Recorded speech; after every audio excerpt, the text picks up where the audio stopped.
Hello dear learners, my name is Madhu Sharma. Scholars के digital learning channel पर आपका हार्दिक स्वागत है। आज हम डिस्कस करेंगे जो हमारी ऑफलाइन कोचिंग में जो पेपर होता है उसका detail solution. The paper code is 025858। Find out which part of the following sentence has an error. कौन से पार्ट में एरर है फाइंड करना है। In spite of his insecurity insincerity sorry in spite of his insincerity he given full marks in the interview. ठीक है, अब एक चीज बताओ, देखो ये क्या कॉन्ट्राडिक्शन है। इन स्पाइट ऑफ एक फ्रेज है, ये प्रेपोजिशनल फ्रेज है, और ये पूरा इसका क्या ऑब्जेक्ट है, हिज पॉजिटिव एडजेक्टिव। अब ये क्या बोल रहा है कि उसकी इनसिंसियरिटी के बावजूद ही गिवन। अब देखो गिवन दे रखा है, तो गिवन वर्ब की कौन सी फॉर्म है, थर्ड फॉर्म। थर्ड फॉर्म कभी भी क्या नहीं आती, अकेले नहीं आती, इससे पहले हेल्पिंग वर्ब आएगी। अब इससे पहले हेल्पिंग वर्ब दो टाइप की आ सकती है, या तो आप हैव की फॉर्म लिखो, या तो किसकी फॉर्म लिखो, हैव फॉर्म्स लिखो। क्या लिखो, हैव फॉर्म्स, या फिर आप लिखो बी फॉर्म्स, या लिखो बी फॉर्म्स। अगर हैव फॉर्म्स लिखते हो तो ये एक्टिव का स्ट्रक्चर होगा, किसका, एक्टिव का। और बी फॉर्म्स लिखते हो तो फिर ये स्ट्रक्चर किसका होगा, पैसिव का। क्लियर। तो अब यहां देखो, ही गिव। अब क्या उसने फुल मार्क्स दिए इंटरव्यू में, या उसको दिया गया, उसकी सिंसियरिटी के बावजूद उसे फुल मार्क्स दिए गए किसमें, इंटरव्यू में। तो वो रिसीवर है, रिसीवर है तो इसका मतलब वर्ब की थर्ड फॉर्म तो आएगी, लेकिन उससे पहले क्या आएगी, हेल्पिंग वर्ब। अब ये हेल्पिंग वर्ब कौन सी यूज करोगे, वॉज, पास्ट की बात है। ठीक है, तो was given, he was given full marks in the interview. आगे समझे, तो यहां वॉज लगा के अपन इसको सही करेंगे। नेक्स्ट, कौन से पार्ट में error, B part. B part contains an error. कोई गिवन की जगह गिव मत कर देना, फिर वो फुल मार्क्स देने लग जाएगा। ठीक है, फुल मार्क्स नहीं देगा, फुल मार्क्स मिले तभी तो, क्योंकि उसकी इनसिक्योरिटी के इनसिंसियरिटी के बावजूद उसे इंटरव्यू में क्या क्या मिले, फुल मार्क्स। तो ये जो ही है वो मार्क्स लेने का डूअर ना हो कि क्या है, रिसीवर। डूअर होता है जब पैसिव का स्ट्रक्चर लिखता है पैस, और जब रिसीवर होता है सब्जेक्ट तो फिर पैसिव। अब ये पैसिव का स्ट्रक्चर, बी प्लस वर्ब की पैसिव, इसका स्ट्रक्चर पैसिव है। Clear. Next, find out which part of the following sentence has an error. किस पार्ट में एरर है ये फाइंड करना है, देखते। Kiran is senior than Prem. Kiran senior है किससे, प्रेम से। ऑल्दो हालांकि शी ज्वाइन, हालांकि उसने ज्वाइन किया है कंपनी मच लेटर, बाद में, हालांकि उसने बाद में ज्वाइन किया है, लेकिन फिर भी किरण किससे, प्रेम से ज्यादा क्या है, सीनियर है। वही कहना चाह रहा। अब ध्यान दो, सीनियर के साथ जो प्रेपोजिशन आती है, senior to, prior to, inferior to, इनके साथ क्या यूज करते हैं अपन, प्रेफर टू। इनके साथ जो प्रेपोजिशन आती है वो कौन सी आती है, टू। कौन सी आती है, टू। यहाँ क्या दे रखा है, देन, क्योंकि इनके साथ कंपैरिजन के लिए अपन किसका यूज करते हैं, टू का। किसका, टू का। कौन से पार्ट में error, A part. A part contains an error, पर Kiran is senior to Prem. Next, select the most appropriate word to fill in the blanks. देखो फिल इन द ब्लैंक का क्वेश्चन है, he had an dash motive in coming to our help. उसमें उसमें उसका motive छिपा हुआ है, in coming to our help. वो हमारी मदद करने भी आ रहे हैं ना, तो उसके पीछे उसका क्या छिपा हुआ है, मोटिव छिपा हुआ है। अब मोटिव कैसा होगा, माइनर। माइनर का मतलब क्या था, स्मॉल। कोई स्मॉल मोटिव तो हो नहीं सकता, माइनर। ठीक है ना। लेस मोटिव मतलब माइनर। एक्सटीरियर का मतलब क्या था, आउटसाइड। एक्सटीरियर का मतलब क्या था, माइनर मतलब होता है स्मॉल। एक्सटीरियर का मतलब आउटसाइड, क्या होता है, आउटसाइड। और इंफीरियर, इंफीरियर का मतलब क्या होता है, less, less important, less important, less important. ठीक है, तो अब लेस इंपॉर्टेंट मोटिव थोड़ी होगा उसका, नहीं। फिर क्या है, अल्टीरियर। क्या है, अल्टीरियर। अल्टीरियर का मतलब क्या था, अल्टीरियर का मतलब होता है हिडन, हिडन या सीक्रेट। उसका जो मोटिव है, उसका जो मोटिव है वो कैसा है, मोटिव है सीक्रेट है, मोटिव है, हिडन मोटिव है, in coming to our help. अगर वो हमारी मदद भी करने आ रहा है ना, तो उसमें उसका कोई ना कोई एडवांटेज छुपा हुआ है। तो अल्टीरियर का मतलब होता है हिडन, और इस पूरी फ्रेज का मतलब होता है अल्टीरियर मोटिव। पूरी फ्रेज का मतलब ये होता है कि आप किसी की हेल्प भी कर रहे हो ना, तो उसके लिए तो उसको लग रहा है एडवांटेज है, लेकिन उसमें आपका क्या छिपा हुआ, स्वार्थ छिपा हुआ। आपका क्या छिपा हुआ, स्वार्थ। तो वो उसके लिए डिसएडवांटेज है, और आपके लिए क्या है, एडवांटेज है। इस टाइप के हेल्प को बोलते हैं अल्टीरियर मोटिव। ठीक है। Next, select the most appropriate word to fill in the blank. फिर से किसका क्वेश्चन है, फिल इन द ब्लैंक का। देखते हैं, ही डिसाइडेड, उसने डिसाइड किया, to dash the examination in order to get a high score. उसने डिसाइड किया एग्जाम में हाई स्कोर करने के लिए। क्या डिसाइड किया वो देखना है। अब ध्यान दो, रिवाइज, रिवाइज का मतलब क्या होता है? फिर से पढ़ना, रिपीट, ठीक है ना, फिर से पढ़ना। रिटेकन, रिटेकन का मतलब क्या होता है? अब देखो पहली बात तो यार रीटेक होता तो फिर भी पॉसिबल था। रीटेक एक जो एग्जाम होता है, ध्यान देना, एग्जाम, एग्जाम, जब आप एग्जाम देते हो तो देने के लिए, किसके लिए? एग्जाम देने के लिए। इसमें इंग्लिश में उल्टा होता है, एग्जाम देने के लिए। जब आप सिटिंग करते हो तो उसके लिए अपन टेक का यूज करते हैं। किस वर्ब का यूज करते हैं? टेक के लिए। और जब आप किसी का एग्जाम लेते हो, जब आप किसी का एग्जाम लेते हो, लेने के लिए, उस टाइम अपन यूज करते गिव, तो उल्टा हो जाता है मीनिंग के हिसाब से, हिंदी के हिसाब से। क्लियर? तो एग्जाम दे, अगर आप एग्जाम दे रहे हो तो इसका मतलब you have, you are taking exam. Clear? और अगर आप ले रहे हो तो यू आर गिविंग एग्जाम। अब ध्यान दो, यहां अगर रीटेक होता, ये वर्ब की कौन सी फॉर्म है? Third form. यहां अपनों को क्या चाहिए? टू प्लस वर्ब की फर्स्ट फॉर्म, इन्फिनेटिव। क्या है? इन्फिनेटिव। इन्फिनेटिव क्या होता है? टू प्लस वर्ब की फर्स्ट फॉर्म। तो यहां जो आएगी वर्ब की कौन सी फॉर्म आएगी? First form. ये भी वर्ब की फर्स्ट फॉर्म है, ये भी वर्ब की फर्स्ट फॉर्म है, ये भी वर्ब की क्या है? First form. ठीक है, तो ये तो अगर वर्ब की फर्स्ट फॉर्म होती तो रीटेक हो जाता। वो फिर से उसने फिर से डिसाइड किया एग्जाम देने का, किस लिए? वो हायर स्कोर गेन करने के लिए। तो ये पॉसिबल हो सकता था, लेकिन ये तो घट गया। इसका रिवाइज भी नहीं करेगा, एग्जामिनेशन को रिवाइज थोड़ी करेगा, रीमेक फिर से थोड़ी बनाएगा। रीमेक मतलब फिर से बनाना है, तो क्या होगा? रीसेट। क्या? रीसेट। क्या? रीसेट। रीसेट का मतलब होता है फिर से एग्जाम देना। क्या देना? आप फेल हो गए, आप क्या हो गए? फेल हो गए, उसके बाद आप फिर से क्या दे रहे हो? एग्जाम। तो आप बोल सकते हो रीटेक। क्या? री, ये स्पेशली यूज होता है जब आप फर्स्ट टाइम में फेल हो जाते हो और उसके बाद आप एग्जाम देते हो, उसके लिए अपन क्या यूज करते हैं? रीसेट। रीसेट का अगर वैसे हिंदी में देखो तो भाई वो फिर से बैठेगा एग्जामिनेशन में। उसने डिसाइड किया एग्जामिनेशन में फिर से बैठने का। क्यों? क्योंकि वो आप क्या चाहता है? हायर स्कोर करना चाहता है। नेक्स्ट, अगर रीटेक होता तो वो भी सही हो जाता, लेकिन रिटेकन दिया हुआ है। फिर find the word the best expresses. Best expresses का मतलब क्या है? अपन को क्या फाइंड करना है? सिनोनिम। क्या फाइंड करना है? सिनोनिम। कॉन्ट्राबैंड। अब देखो इसको याद करने का तरीका बता रहा हूँ। कॉन्ट्राबैंड, कंट्री की बैंड बजा रखी है। कंट्री की क्या बजा रखी है? बैंड बजा रखी है। किन लोगों ने? जो इलीगल काम करते हैं। जो क्या करते हैं? इंपोर्ट और एक्सपोर्ट में क्या काम करते हैं? इलीगल। इंपोर्ट और एक्सपोर्ट, एक्सपोर्ट इलीगली, इलीगली। जो इलीगली क्या करते हैं? इंपोर्ट या एक्सपोर्ट करते हैं, उनके लिए क्या यूज करते हैं अपन? कॉन्ट्राबैंड। क्या यूज करते हैं? कॉन्ट्राबैंड। अब बर्गल, बर्गल्ड का मतलब क्या होता है? बर्गल्ड का मतलब, यहाँ ईडी भी लगा देना क्योंकि यहाँ वो दे रखा है, इसको एडजेक्टिव माना है। अब बर्गल्ड, बर्गल्ड का मतलब क्या होता है? बर्गल्ड का मतलब होता है enter by force. Enter bye, enter by force, जबरदस्ती घुसना। एंटर बाय फोर्स एक फ्रेजल वर्ब होती है ना इसकी, एंटर बाय फोर्स, जबरदस्ती घुसना। ठीक है ना? ब्रिंग, ब्रिंग इनटू क्या होती है? Bring into. एक फ्रेजल वर्ब होती है ब्रिंग इनटू, जबरदस्ती घुसना, ब्रिंग इनटू। ठीक है? Smuggled, smuggled. अब स्मगल्ड का मतलब होता है सेम ये, कि आप जो इंपोर्ट एक्सपोर्ट कर रहे हो, इंपोर्ट और एक्सपोर्ट कर रहे हो, कैसे कर रहे हो? इलीगली। बोलते हैं ना स्मगलर, स्मगलर। क्लियर? तस्करी। और बरगल का मतलब सेंधमार। सेंधमार मतलब जबरदस्ती घुस जाना, कुछ और कर देना। ठीक है? फिर बेफल्ड, बेफल्ड का मतलब होता है कंफ्यूज। क्या होता है? Confuse, confuse, non plussed, non plussed. ठीक है? लेजिटिमेट, लेजिटिमेट का मतलब क्या होता है? लीगल। क्या होता है? लीगल। लीगल मतलब लॉफुल। क्या? लॉफुल। क्लियर? तो लीगल भी बोल सकते हो, लॉफुल भी बोल सकते हो।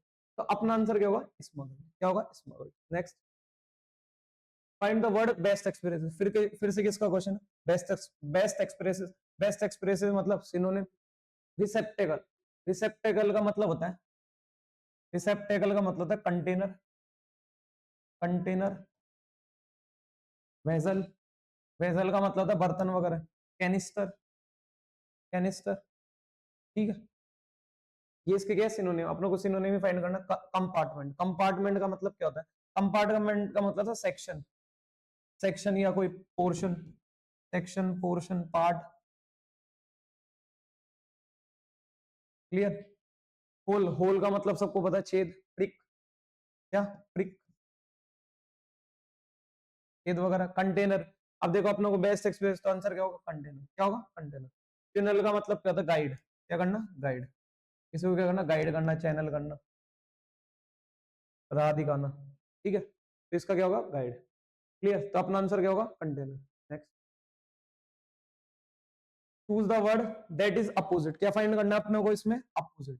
क्या फाइंड करना है, अपोजिट। अब देखो वेन, अब इसको बहुत, इसके दो मीनिंग होते हैं वैसे देखा जाए तो। एक तो इसका मतलब होता है घमंडी, क्या होता है घमंडी, प्राइड, प्राइड, ईगोटिज्म, ईगोटिज्म, घमंडी टाइप का, ठीक है।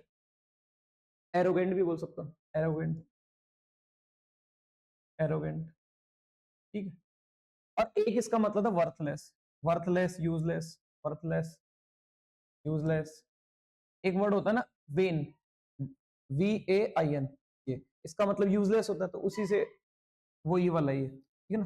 तो वैन, अब देखो वैनिटी, वैनिटी का मतलब दो होता है कि प्राइड घमंडी आदमी, और एक यूजलेस हो, ठीक है ना, जो यूजफुल नहीं हो। अब ये दोनों मीनिंग है, अब देखते हैं इसके अपोजिट। ह्यूमिलिटी, ह्यूमिलिटी का मतलब क्या होता है, ह्यूमिलिटी का मतलब होता है मोडेस्टी, विनम्रता, मतलब जो जिसमें शिष्टाचार हो, हम्बलनेस, हम्बलनेस, क्लियर। अब रईस, अब देखो इसको याद करने का तरीका बता रहा हूँ। इसको याद करने का तरीका था कि जो वैन, जो वैन है ना, वैन में कौन लोग घूमते हैं, वैन में कौन लोग घूमते हैं, घमंडी लोग, इस टाइप से याद कर सकते हो। और ये भी बोल सकते हो कि आजकल जो वैन है ना, आजकल जो वैन है ना, वो कैसे आ रही है, यूजलेस आ रही है, कैसे आ रही है, यूजलेस आ रही है, इस टाइप से। कि जो वैन में, जो वैन में कौन बैठता है, घमंडी लोग, और भाई वही खरीद सकते हैं इस टाइप से। और अब जो वैन आ रही है वो क्या है, यूजलेस। ये याद करने का निमोनिक्स बता रहा हूँ, ऐसा कुछ है नहीं रियल में। तो हबरिस, अब इसको याद करने का तरीका, हब में जो लोग जाते हैं ना, वो क्या होते हैं, रईस होते हैं। क्या होते हैं, रईस। हब में जो लोग जाते हैं वो कौन होते हैं, रईस। और जो रईस होते हैं वो क्या होते हैं, कमांडी होते हैं। तो ये इसका क्या हो गया, सिनोनिम। जबकि अपनों को फाइंड क्या करना है, एंटोनिम, अपोजिट। तो ये तो बिल्कुल गलत हो गया। लव, लव का मतलब तो सबको पता ही, करेज, करेज मतलब मोटिवेट करना, क्या करना, मोटिवेट करना। तो अब देखो, सारे ऑप्शन के हिसाब से ऑप्शन एलिमिनेट करते हैं। भाई घमंडी, ये तो घमंडी के सेंस में मोटिवेट तो होगा नहीं। लव, प्यार करना, ठीक है ना, नफरत करना तो दे नहीं रखा, तो भाई ये हो। तो फिर बच्चा कौन सा है, ह्यूमिलिटी। ह्यूमिलिटी का मतलब तो क्या होता है, विनम्रता। प्राइड मतलब क्या होता है, घमंडी, जो किसी से बात नहीं करे। विनम्र आदमी, जो बिल्कुल सबसे एक जैसा रहे, ठीक है ना, किसी को नीचा नहीं दिखाए, उस टाइप का person, humility. Clear. Next, select the most appropriate meaning of the given idiom. जो गिवन इडियम है उसका क्या फाइंड करना अपने को, मीनिंग। अब देखो ये एक इडियम है, give vent to, give vent to. अभी जो वेंट है ना, इस वेंट का मतलब है फ्री, मतलब डिस्चार्ज कर देना। क्या कर देना, डिस्चार्ज, क्या कर देना, डिस्चार्ज कर देना। He gave vent to his pent up anger at the party last night. अगर मान लो किसी पर्सन को इसका मीनिंग भी नहीं पता, तो एक चीज याद रखना, ये ऑप्शन दे रखे ना, इन ऑप्शन को फिट करके आप इस मीनिंग, अगर मीनिंग सही फिट हो रहा है, मीनिंग आ रहा है उसका, तो फिर समझ जाना वही आंसर होगा। अगर आप खुद से सोचोगे, थोड़ा सा सोचोगे, तो इसका आंसर बिल्कुल आसान है कि उसने क्या दिखाया, अपना एंगर दिखाया, कहा, कल रात को पार्टी में। कल रात को उसको कल रात को उसने पार्टी में क्या दिखाया, खुद का गुस्सा शो किया। तो शो किया मतलब एक्सप्रेस किया, तो आंसर क्या होगा। तो गिव वेंट टू का मतलब क्या होता है, एक्सप्रेस करना, क्या करना, एक्सप्रेस। डिस्चार्ज का मतलब फ्री कर दिया मतलब वो उसको, उसने खुद को क्या कर दिया, फ्री कर दिया। और जब इंसान खुद को फ्री कर देता है, मतलब खुद का एग्जिस्टेंस भूल जाता है, तो फिर वो कुछ भी बोल देता है, उस टाइप से। उसने एक्सप्रेस कर दिया खुद को, उसने खुद को एक्सप्रेस कर दिया गुस्से में, पार्टी में, कल रात को। Next, select the most appropriate meaning of the given idiom. Given idiom का क्या फाइंड करना अपने को, मीनिंग। गिवन इडियम क्या है, you should take this statement with a grain of salt.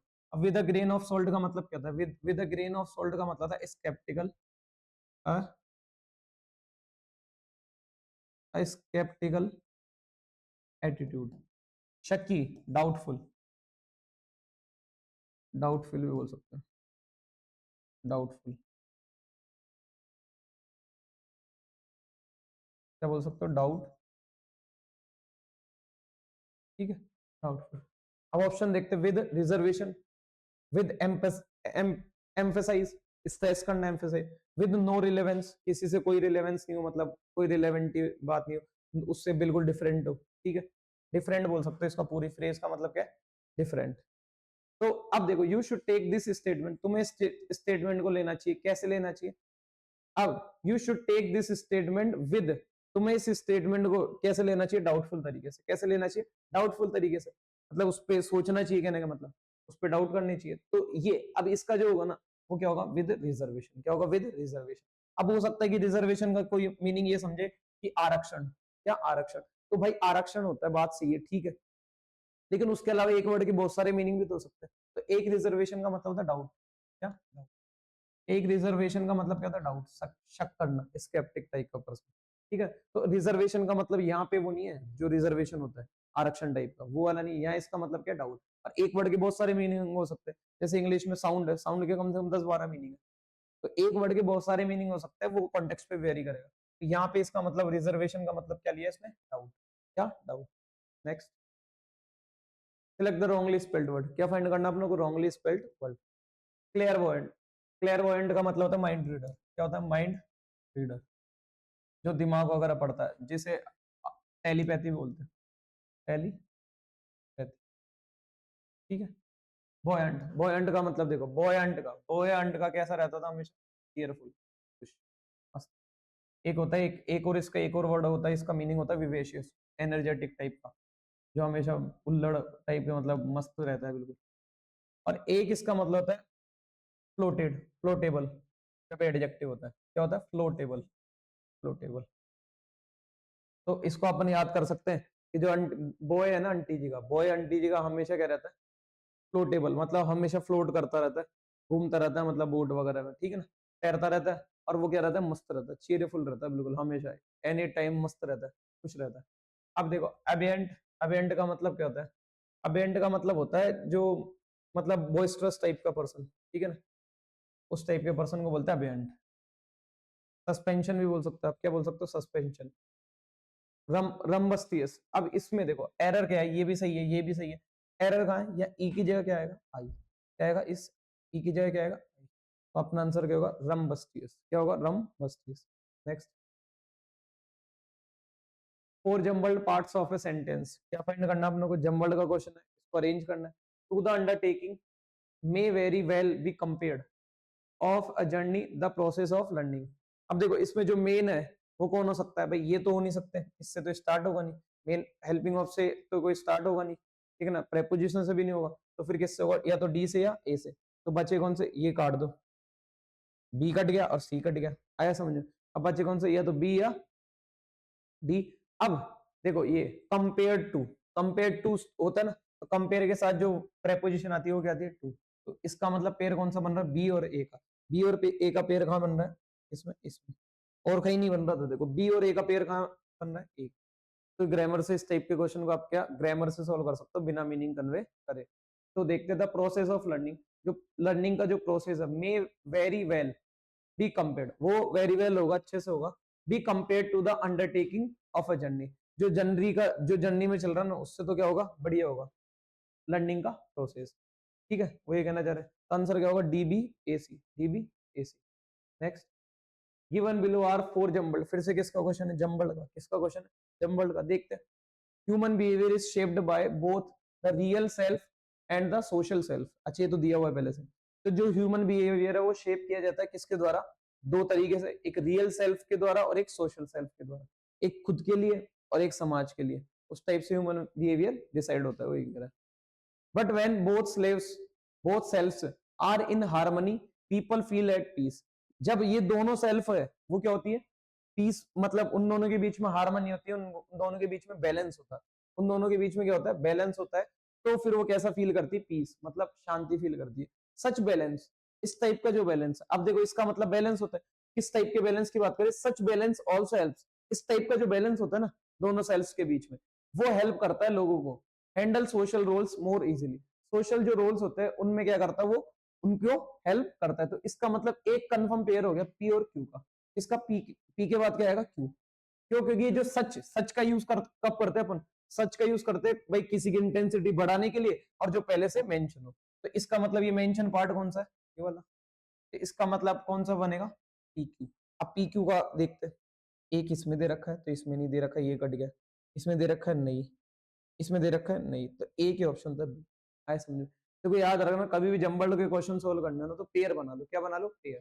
अगर आप पेयर बना लिए, ठीक है, तो पेयर बनाने से ऑप्शन से आप विद इन सेकंड्स में कर लोगे, ठीक है। अब पढ़ते इसको, देखो conflict, conflict arises when the real self is suppressed. जो कॉन्फ्लिक्ट का मतलब होता है विवाद, क्या होता है विवाद, डिस्कॉर्ड। तो जो विवाद है वो उठते हैं, कब उठते हैं, जब रियल सेल्फ इज सप्रेस्ड, जब जो रियल सेल्फ है उसको क्या कर देता है, दबा देता है। दिस लेड्स टू, और ये लीड करता है, किसको लीड करता है, स्ट्रेस को। ये किसको स्ट्रेस करता है, स्ट्रेस को, एंड इमोशनल इम्बैलेंस, और इससे क्या हो जाता है, इमोशनल क्या हो जाता है, इम्बैलेंस हो जाता है, बैलेंस बिगड़ जाता है। फिर क्या बोल रहे हैं, बट लेकिन व्हेन बोथ स्लेव्स, लेकिन जब दोनों स्लेव्स, दोनों सेल्फ सॉरी, दोनों सेल्फ क्या होते हैं, हार्मनी, मतलब इन हार्मनी, जब वो दोनों सेल्फ बैलेंस में होते हैं तो पीपल, जो लोग है वो कैसा फील करते हैं, पीस, शांति फील करते हैं। इस टाइप का जो बैलेंस है वो हमें हेल्प कर, वो उन्हें हेल्प करता है, किस चीज में हेल्प करता है, help them handle social roles more easily, उनको जो सोशल रोल्स होते हैं उनको हैंडल करने में क्या करता है, बहुत हेल्प करता है। Clear, next, select the correct active passive form of the given idiom, given sentence। क्या फाइंड करना है, एक्टिव से पैसिव में। देखते हैं option, the woman like man to flatter them, man are liked by woman to flatter them. अब देखो इसको समझना, बढ़िया क्वेश्चन है, मोस्ट ऑफ बच्चों ने इसको गलत किया होगा। अब जो तरीके से इन्फिनिटिव वगैरह मेरे से पढ़ा है तो वो तो इजीली कर दिया होगा। देखो मैं एक क्वेश्चन लिखता हूँ, I asked him to go, I asked him to go. अब वही अपन तोड़ते सेंटेंस को, ये आई क्या सब्जेक्ट, आस्क्ड क्या है वर्ब की सेकंड फॉर्म, आई आस्क्ड हूं, मैंने किससे कहा, हिम से, फॉर व्हाट, क्यों, क्या कहा, टू गो। ये क्या है, अब टू प्लस वर्ब की फर्स्ट फॉर्म पढ़ा था, टू प्लस वर्ब की फर्स्ट फॉर्म को क्या बोलते हैं, इन्फिनिटिव। क्या बोलते हैं, इन्फिनिटिव। इन्फिनिटिव इंग्लिश में कितने काम करता है, तीन काम करता है। कितने काम करता है, तीन काम। कौन कौन से तीन काम करता है, एक वर्ब का, एक किसका काम करता है, वर्ब का, एक वर्ब का तो करता ही, खैर एक करता है नाउन का, एक काम करता है एडवर्ब का, कभी कभार एडजेक्टिव का भी कर देता है, ऐसी बात नहीं, किसका, एक एडजेक्टिव का भी कर देता है, पैसिव होता है जब, ठीक है। तो ये काम करता है, इन्फिनिटिव क्या काम करता है, वर्ब, नाउन, एडवर्ब और एडजेक्टिव। क्लियर। अब यहाँ देखो, आई आस्क्ड हिम, मैंने उससे कहा, क्या कहा, टू गो, तो ये एक तरीके से देखा जाए तो ऑब्जेक्ट है। लेकिन एक चीज देखो, इसका डूअर कौन है, आई, इसका डूअर कौन है, आई, और इसका रिसीवर कौन है, ये इसका रिसीवर है, क्या है, रिसीवर। और ये जाने का, देखो मैंने उससे कहा, कहा किसने, मैंने, तो ये तो क्या है, इसका सब्जेक्ट, लेकिन जाने का काम कौन करेगा, हिम। इसके लिए सब्जेक्ट कौन है, इसके लिए सब्जेक्ट कौन है, हिम। यहाँ डूअर भी बोल सकता, जाने का डूअर कौन है, हिम, जाने का डूअर कौन है, हिम। अब वैसे ही यहाँ वैसे सेम इस सेंटेंस को तोड़ते हैं, वुमन क्या है, सब्जेक्ट, लाइक क्या है वर्ब की फर्स्ट फॉर्म, लाइक हुम, मैन, लाइक हुम, मैन, टू प्लस वर्ब की फर्स्ट फॉर्म, इन्फिनिटिव, क्या है, इन्फिनिटिव। अब जो इन्फिनिटिव होते हैं, मैंने पढ़ाया था ऑफलाइन में, जो इन्फिनिटिव होते हैं वो खुद का सब्जेक्ट ऑब्जेक्ट रख सकते हैं, सब्जेक्ट ऑब्जेक्ट रख सकते हैं। तो देखो ये जो वर्ब है ये इसके लिए तो ऑब्जेक्ट है, इसके लिए क्या है, सब्जेक्ट। लेकिन फ्लैटर, फ्लैटर करने का डूअर कौन है, मैन। मैन क्या है, फ्लैटर करने का डूअर, फ्लैटर करने का डूअर कौन है, मैन। और फ्लैटर किसको कर रहा है, देम, तो ये क्या है, इन डायरेक्ट वो, ये किसका ऑब्जेक्ट है, ऑब्जेक्ट ऑफ इन्फिनिटिव। ये किसका ऑब्जेक्ट है, इन्फिनिटिव। इन्फिनिटिव खुद का सब्जेक्ट ऑब्जेक्ट रख सकता है। अब ये बताओ, ये जो देम है, ये जो देम है और ये जो वुमन है, ये दोनों सेम है कि नहीं है, ये दोनों क्या है, सेम, दोनों क्या है, सेम। तो अब इसका मीनिंग समझना कि वुमन लाइक, वुमन पसंद करती है किसको, मैन को। क्या मैन को पसंद करती है, क्यों करती है भाई, तो वाई का रिप्लाई एडवर्ब का तरह काम कर, क्यों पसंद करती है, कि मैन फ्लैटर करे उनसे, ठीक है ना, वो ये कहना चाह रहा। अब एक चीज बताओ, लाइक करने की डूअर कौन है, वुमन, लाइक करने का डूअर कौन है, वुमन, और रिसीवर कौन है, मैन। क्लियर। तो अब देखो, मैन आर लाइक्ड, मैन को पसंद किया जाता है, ये तो पॉसिबल है, यहां तक तो सही है। Man are liked by woman, man को पसंद किया जाता है किसके द्वारा, वुमन के द्वारा, बिल्कुल सही है। अब यह टू फ्लैटर, ये क्या है, इन्फिनिटिव, ये क्या है, इन्फिनिटिव। अब अभी आपने उन्हें पढ़ा था कि इन्फिनिटिव से पहले जो नाउन या प्रोनाउन होता है, इन्फिनिटिव से पहले जो नाउन या प्रोनाउन होता है उसका क्या था, डूअर। तो यहाँ डूअर कौन हो जाएगी, वुमन। क्या वुमन फ्लैट कर रही थी, नहीं, फ्लैट कौन कर रहा था, मैन। फ्लैटर कौन कर रहा था, मैन। तो ये तो पॉसिबल नहीं है, वुमन तो कर रही नहीं थी, तो ये तो मीनिंग से गलत हो गया, आया समझ। इस अकॉर्डिंग तो फ्लैटर कौन करने लगती, वुमन। और वुमन फ्लैटर भी किसको कर रही है, खुद को, क्योंकि देम तो वुमन ही तो थी। ये तो बिल्कुल इलॉजिकल हो गया। फिर नेक्स्ट आओ, क्योंकि मोस्ट ऑफ बच्चे ये देखे होंगे। फिर नेक्स्ट आओ, डी, सी देखो पहले, woman like that man should flatter them. अब देखो इसमें तो बी प्लस वर्ब की थर्ड फॉर्म आई नहीं थी, जबकि अपन उन्होंने पढ़ा है कि पैसिव वॉइस में, पैसिव में हमेशा क्या आएगी, बी प्लस वर्ब के साथ। ये तो मस्त है, ये तो मस्त है, बी प्लस वर्ब, तो यहाँ तो कहीं बी प्लस वर्ब की थर्ड फॉर्म नहीं। अब बच्चा कौन सा, डी देखो, woman are liked to flattered by man. अब देखो वुमन क्या है, वुमन क्या है, सब्जेक्ट, आर क्या है, बी की फॉर्म, ये क्या है, थर्ड फॉर्म। अब देखो इसका मतलब क्या हो जाएगा, वुमन को पसंद किया जाता है, जबकि वुमन पसंद करने की डूअर है रिसीवर। वुमन पसंद करती है मैन को या फिर वुमन को पसंद किया जाता है? इसका मतलब तो क्या हो गया, वुमन को पसंद किया जाता है, क्योंकि जो बी प्लस वर्ग की थर्ड वो मतलब पैसिव का स्ट्रक्चर, पैसिव में जो सब्जेक्ट होता है वो क्या होता है, रिसीवर। क्या होता है, रिसीवर। इस अकॉर्डिंग तो रिसीवर हो जाएगी, तो ये भी कट हो गया, कौन सा, बी विल बी करेक्ट। तो एक चीज याद रखना, जिसने इस टाइप से पढ़ रखा है तो वो तो आसानी से कर देगा, अदरवाइज तो फिर चीजें बाउंस ही करेगी। इस टाइप के क्वेश्चन आने भी चाहिए, बढ़िया क्वेश्चन थे। वुमन क्या है, सब्जेक्ट। देखो लाइक वर्ब के फर्स्ट फॉर्म, वुमन लाइक करती है। अब जैसे मैं बोलूं, किसी बच्चे को ये भी आ रहा होगा, शायद हो सकता है डाउट ये भी हो, जैसे मैं बोलूं आई वॉन्ट टू गो। अब किसी बच्चे के माइंड में हो सकता है कि बोले सर आपने ये बोला कि बोले इसका सब्जेक्ट वो होगा जो मेन वर्ब का ऑब्जेक्ट होगा, इन्फिनेटिव का सब्जेक्ट कौन होगा, जो मेन वर्ब का क्या हो, ऑब्जेक्ट। तो यहाँ तो ऑब्जेक्ट ही नहीं देखा, आई वॉन्ट व्हाट, गो, ये क्या हो गया, ऑब्जेक्ट, और उसमें क्या है, इन्फिनेटिव। तो फिर इसका इसका डूअर कौन है? तो एक चीज याद रखना, अगर मेन वर्ब को ऑब्जेक्ट मिले तो उसका डूअर कौन होगा? जैसे यहाँ मेन वर्ब को ऑब्जेक्ट मिला तो इस इन्फिनेटिव का डूअर कौन हो गया, हिम। लेकिन यहाँ मेन वर्ब को ऑब्जेक्ट मिला नहीं, तो फिर जो मेन वर्ब का सब्जेक्ट है वो इसका सब्जेक्ट हो जाएगा। दोनों का डूअर कौन हो गया भाई, चाहता भी मैं हूं और जाऊंगा भी कौन, मैं। क्लियर। तो इसका आंसर क्या होगा, वुमन। अब इसको तोड़ ही लिए, तो अब देखो यहाँ पे लाइक करने की डूअर कौन है, वुमन। फ्लैटर होने की डूअर, फ्लैटर होने की क्या है, रिसीवर। फ्लैटर होने की क्या है, रिसीवर, क्योंकि करने का काम कौन करे, मैन। और बाय के बाद जो प्रेपोजिशन के बाद जो अपन ऑब्जेक्ट लिखते हैं, प्रेपोजिशन के बाद जो अपन ऑब्जेक्ट लिखते हैं वो क्या होता है, पैसिव। वो इसमें डूअर होता है। क्या होता है, डूअर। क्लियर। एक एक चीज समझाइए, बिल्कुल clear. Next, select the most appropriate direct and indirect form of the given sentence. Next, अब देखो, आई वॉन्ट हर दैट, मैंने उसे वॉर्न किया कि I could no longer tolerate her coming late. मैं उसका लेट आना क्या नहीं करूंगा, बर्दाश्त नहीं करूंगा। मैंने वॉर्न किया, ठीक है। अब एक चीज बताओ, हमेशा हमेशा डायरेक्ट डायरेक्ट स्पीच में तो स्पीकर कोई भी हो सकता है, लेकिन इनडायरेक्ट स्पीच में हमेशा स्पीकर कौन होता है, आई या ही। ठीक है, तो हमें आई का तो आई रहेगा। तो आई सेड टू हर, मैंने उससे कहा, यहां तक तो सब जगह सेम। यू कैन, अगर यू लिखूंगा तो यू किसके लिए है, हर के लिए। मैंने उससे कहा कि तुम you can no longer tolerate your coming late, भाई तुम्हारा लेट आना, ठीक है ना। तो ये तो यू तो फिर बिल्कुल इलॉजिकल हो गया, ये तो बिल्कुल कट गया। मैं टॉलरेट नहीं करूंगा, इसका मतलब तो यू ही टॉलरेट करने लगे, खुद ही टॉलरेट नहीं करेगी, खुद का ही आना, ये हो जाएगा। तो ये तो बिल्कुल गलत हो गया। फिर आ जाओ, I said to her I can no longer tolerate your coming late, ये सही है। यहाँ तो सब्जेक्ट, यहाँ तो ही यूज कर दिया, ये तो गलत हो गया। I said to her I can no longer tolerate she coming, देखो शी कमिंग या her coming, tolerate what, coming. ये क्या होगा, इसका ऑब्जेक्ट। और यहाँ इस ऑब्जेक्ट को क्या चाहिए, पॉजिटिव एडजेक्टिव, क्या चाहिए, पॉजिटिव एडजेक्टिव। जबकि यहाँ क्या दे रखा, शी सब्जेक्ट। तो ये तो ये वाला गलत हो गया। कौन सा ऑप्शन सही होगा, कौन सा ऑप्शन सही होगा, B. Next, select the most appropriate option to replace, किसका क्वेश्चन है, to replace the underline, improvement का क्वेश्चन है। एस्टोनिशिंग, अब अंडरलाइन कर लेना इसमें, astonishing, astonishing by the accusation he could offer no serious difference.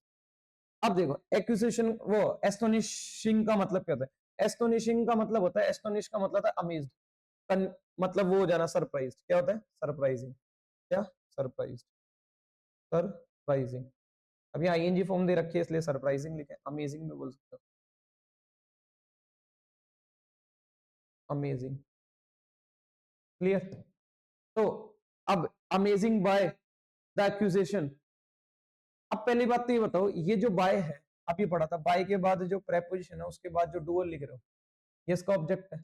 लेकिन इसका तो ऑब्जेक्ट है, लेकिन है क्या वास्तव में, डूअर। क्योंकि अक्यूज, अक्यूज किसने किया, किसके द्वारा अक्यूज किया गया, अक्यूज किया गया, किसको अक्यूज किया गया, ही को। क्योंकि यहाँ जो भी आएगा वो ही के लिए आएगा।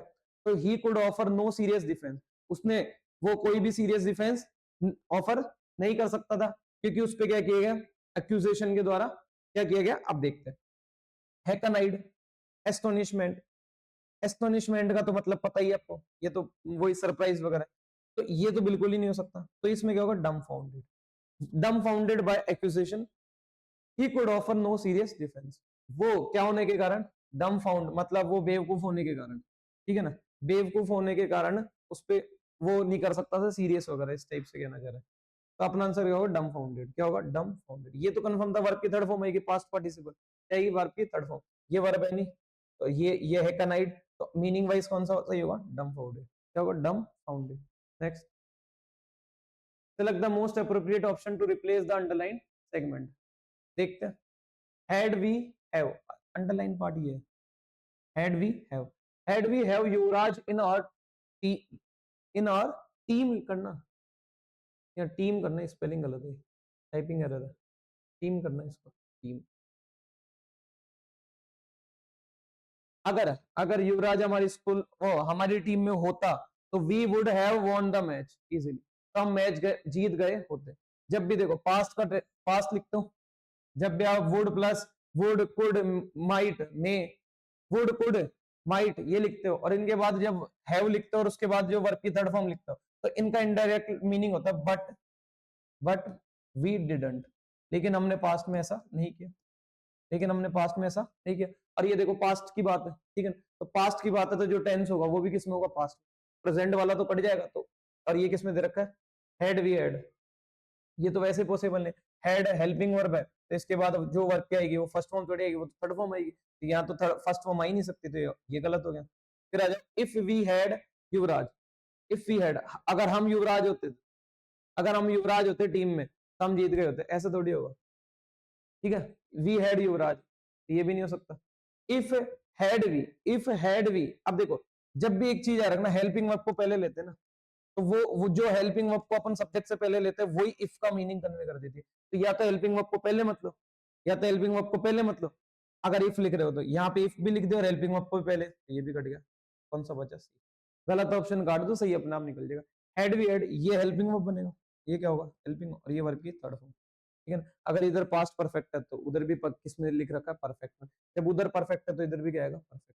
Clear. Had we had Yuvraj in our team, अगर युवराज हमारी टीम में होता तो हम क्या कर लेते? मैच आसानी से जीत गए होते, लेकिन हम जीते नहीं, तो हम ना पास्ट में जीते ना हमारी टीम में युवराज था। तो ये पूरी क्या होती है? इमेजिनेशन होती है, पास्ट की इमेजिनेशन शो करने के लिए अपन क्या लिखते हैं? हेड प्लस वर्ब की थर्ड फॉर्म। प्रेजेंट की इमेजिनेशन शो करने के लिए वर्ब की कौन सी फॉर्म लिखते हैं? सेकंड फॉर्म, इसको मूड भी बोलते हैं, present subjective mood, past subjective mood, ये सब चीजें टेंस में पढ़ा रखी है, कंडीशनल में।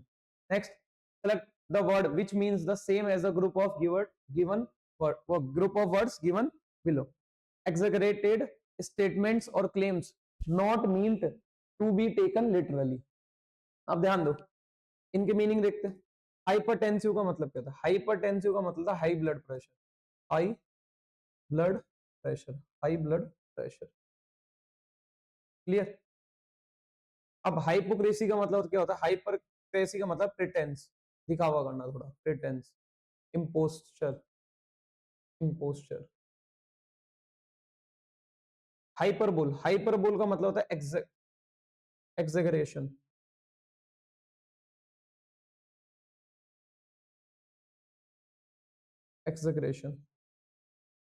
हाइपोथेसिस। अब हाइपोथेसिस देखो, थेसिस का मतलब है थ्योरी, थेसिस का मतलब क्या होता है? थ्योरी। तो इसका मतलब है सपोजिशन। आपने किसी की थ्योरी का क्या बता रखा? बहुत ज्यादा पहले से आपने थ्योरी बना ली, मतलब पहले से किसी के बारे में आपने क्या कर लिया? सपोज कर लिया, तो सपोजिशन बोल सकते हो इसको, सपोजिशन। अजम्पशन भी बोल सकते हो, स्पेकुलेशन भी बोल सकते हो, स्पेकुलेशन,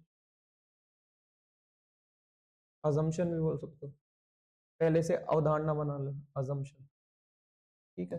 ये सब क्या है? इसके सिनोनिम। अब देखो, एक्सैगरेटेड स्टेटमेंट्स और claims not mean to be taken literally, किसी स्टेटमेंट को क्या कर दिया आपने? एक्सैगरेट कर दिया, जबकि उसका मीनिंग वैसा नहीं था। तो इसके हिसाब से आपको कौन सा मीनिंग लगता है? Hyperbole, hypocrisy, hypertensive, hypothesis. देखो, इस सेंट एक्सैगरेटेड स्टेटमेंट्स और क्लेम्स नॉट मीन, जिन एक्सैगरेट मतलब किसी भी स्टेटमेंट को करना, बड़ा चढ़ा के बताना, और claims not mean to be taken literally, जबकि उसका वास्तविक वो मीनिंग नहीं होना, ये कहना चाह रहा है। तो कहने का मतलब क्या? दिखावा करना, क्या करना? दिखावा करना मतलब हाइपोक्रेसी, क्या होगा? Hypocrisy, clear. Next, select the word which means the same as the group of words. देखते हैं, एन अनइम्पोर्टेंट पर्सन, किसका? वन वर्ड का क्वेश्चन है। एन अनइम्पोर्टेंट पर्सन, जो कैसा पर्सन हो? अनइम्पोर्टेंट। नॉन नॉन एजेरियन, देखो नॉन एजेरियन। अब देखो, जिसकी नॉन का मतलब था 90, तो जिसकी उम्र क्या हो? 90, जिसकी उम्र क्या हो? 19 हो, उसको क्या बोलते हैं? Nonagenarian, nonentity. Nonentity का मतलब क्या होता है? एंटिटी का मतलब होता है नॉन का मतलब क्या होता है? अपोजिट। नॉन का मतलब क्या होता है? नॉट। नॉन का मतलब क्या होता है? नॉट। एग्जिस्ट। एंटिटी का मतलब क्या होता है? एग्जिस्टेंस। एग्जिस्टेंस, एग्जिस्टेंस, इसका मतलब क्या था? एग्जिस्टेंस, जिसका कोई एक्सिस्टेंस नहीं हो, मतलब जिसकी कोई वैल्यू नहीं हो, कहने का मतलब। ठीक है, तो इसका आंसर क्या होगा? Non entity. क्या होगा? Non entity. नॉन पेरिल का मतलब क्या था? इनकम्पेरेबल। परफेक्ट, परफेक्ट बोल लो, परफेक्ट। अनमैचेबल, मैचलेस बोल सकते हो, मैचलेस, मैचलेस, मैचलेस, जिसको मैच नहीं कह सकता। यूनिक भी बोल सकते हो, यूनिक। या फिर इनकम्पेरेबल भी बोल सकते हो, इसका कंपैरिजन किसी से अनकम्पेरेबल।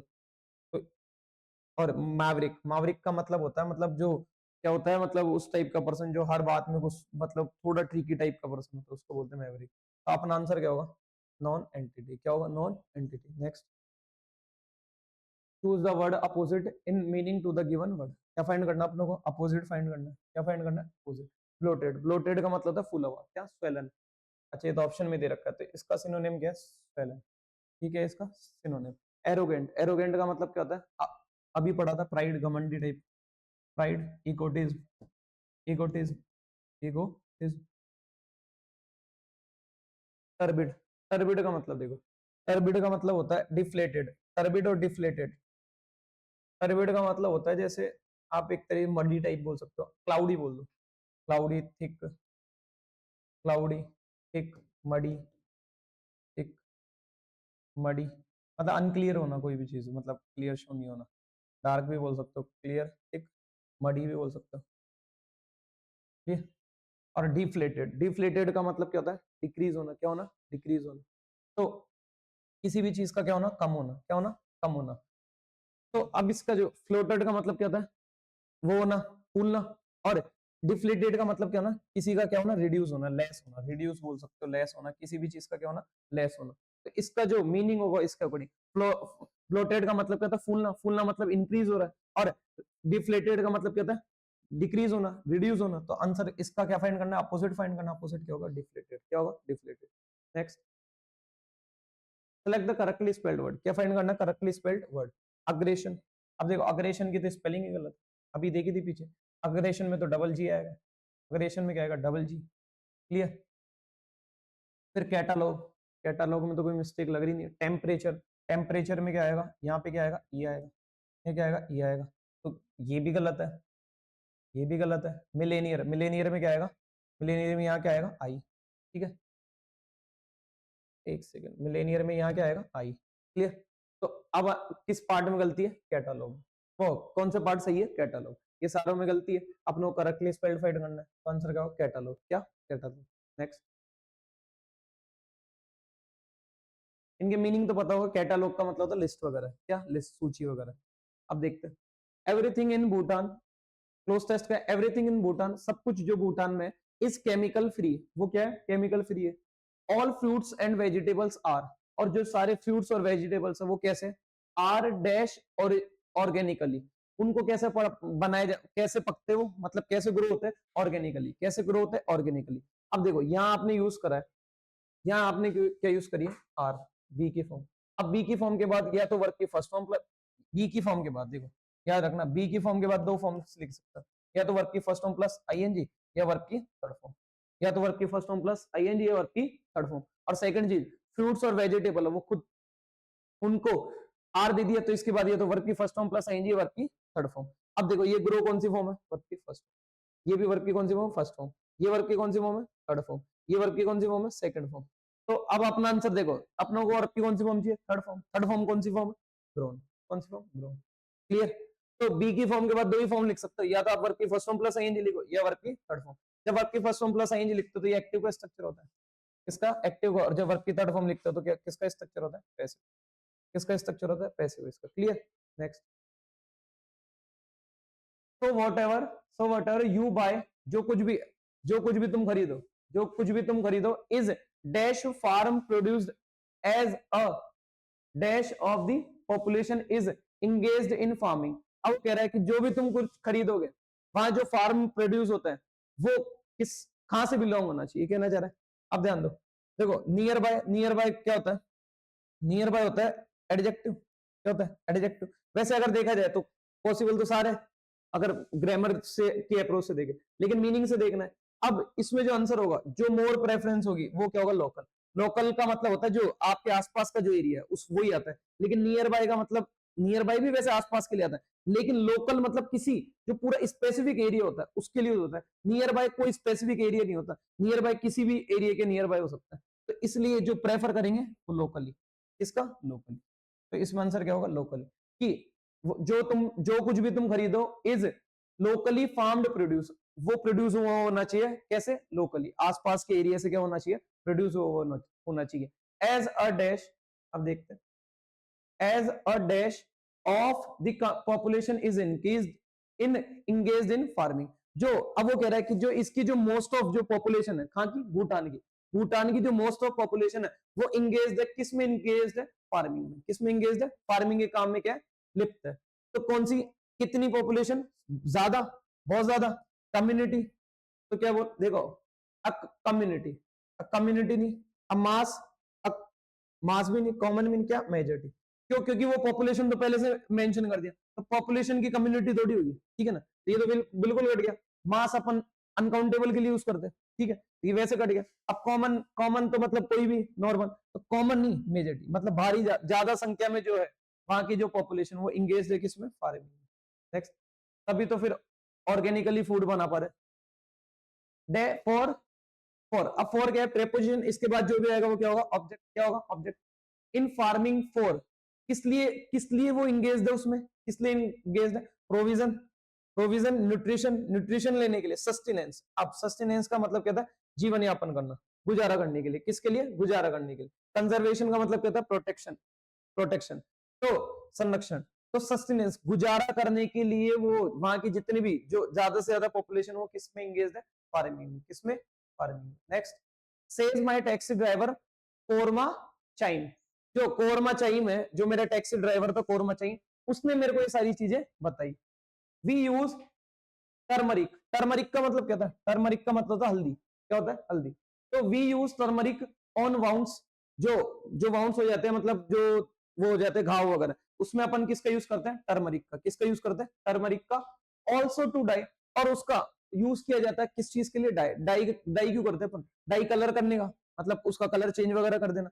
तो उसका यूज किसमें होता है, टर्मरिक का यूज होता है, एक तो हल्दी का यूज होता है किसमें, वाउंड्स, घाव हो जाता है उसमें, और उसका यूज किया जाता है डाई करने के लिए। क्या डाई करने के लिए, टू डाई, इन्फिनिटिव, इसके बाद जो भी आएगा वो क्या होगा, ऑब्जेक्ट। क्या डाई करने के लिए, अब डाई कोई कवर थोड़ी करेंगे, ठीक है, ये तो कट गया। इसके बाद ऑब्जेक्ट चाहिए, ये तो ऑब्जेक्ट है भी नहीं वैसे भी। अब फैशंस को थोड़ी वो करेंगे डाई, फैशन को भी नहीं। अब अटायर और गारमेंट्स, इनमें कंफ्यूजन हो सकता है। अब जो अटायर होता है ना, अटायर का मतलब ही क्लोथ्स होता है, अटायर का मतलब, लेकिन अटायर का मतलब होता है पहनावा से रिलेटेड, किससे रिलेटेड, पहनावा। गारमेंट्स का मतलब प्रॉपर होता है कपड़ा, ठीक है ना, कपड़े।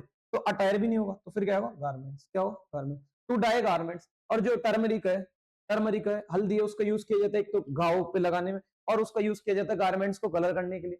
And it is added extensively in our cooking, और इसको ऐड किया जाता है बहुत ज्यादा मात्रा में, किसमें, कुकिंग में, खाना बनाने में।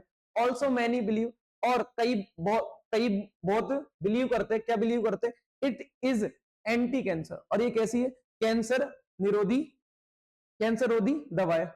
एंड कैन ट्रीट ट्यूमर्स, और ये जो ट्यूमर्स मतलब जो वो हो जाते हैं, ट्यूमर मतलब जो फूल जाती है, उसमें भी उसको भी क्या करती है, ट्रीट करती है, उसको भी क्या करती है, ट्रीट। नेक्स्ट,